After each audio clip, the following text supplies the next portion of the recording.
বুডিং এইভাবে 1 থেকে 1.5 ফুট উঁচু করে রাখবেন। বুডিং কোনোদিন নিচে দেবেন না। বুডিং নিচে দিলে পাখি হার্লিং হবে, যার জন্য পাখিটা হার্লিং হচ্ছে, পাখিটা ঘামছে। বুডিংটা সবসময় 1 ফুট 1.5 ফুট উঁচুতে রাখবেন।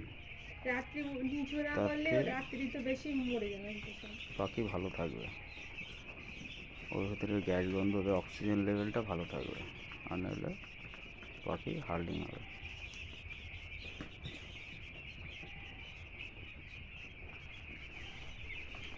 এবং এখন যদি ঘামে তখন এদেরকে ইলেকট্রল অতি অবশ্যই 5-6 ঘন্টার জলে ইলেকট্রল খাওয়াবে।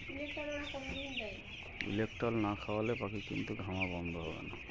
পাখির যে ডিহাইড্রেশন হয়ে যাচ্ছে, ডিহাইড্রেশনের কারণে পাখিটা